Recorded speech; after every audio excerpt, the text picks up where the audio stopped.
It's Tuesday, December 2nd, and here's some of the news beyond the headlines. The United Nations can no longer afford to feed nearly 2 million Syrian refugees across the Middle East, threatening to make life in camps during the winter months even harsher.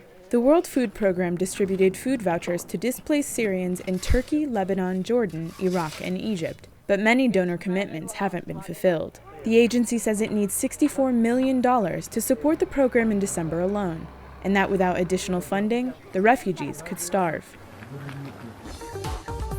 A public safety video released by Hungarian police to tackle sexual violence has some women wondering who's to blame. One of 3 videos in a series dubbed Selfie shows a group of girls out on the town, drinking, dancing, and socializing, before one of them is apparently raped. It ends with a slogan, "You are responsible. You can do something about it."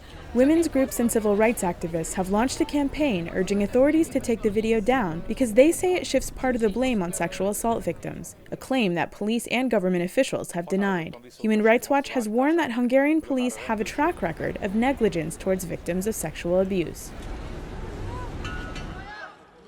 Some of Moldova's young people see a brighter future in the European Union. On Monday, members of the Youth of Moldova movement marched in the capital, Chișinău, in support of reunification with Romania, an EU member since 2007. Moldova signed a partnership agreement with the EU in June. Parliamentary elections held on Sunday in the former Soviet country placed 3 pro-European parties in the lead with 44%, which is enough to form a government. But the pro-Russia Socialist Party received more than 21% of the vote alone, indicating that many in one of Europe's poorest countries still favor closer ties with Moscow.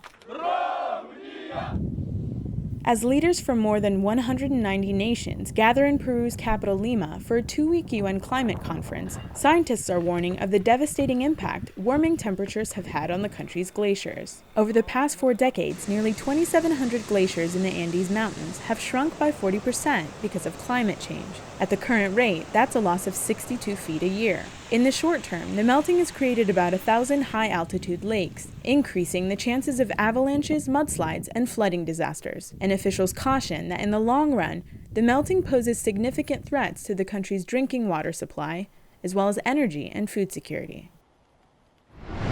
Check out the VICE News YouTube channel for more original reporting and documentaries from around the world. You drill down, you drill horizontally, you blast at high volume with this water infused with chemicals and sand, the gas seeps back, you seal it all up with cement, you walk away. I watch a game where the guy with the most power, money and influence wins.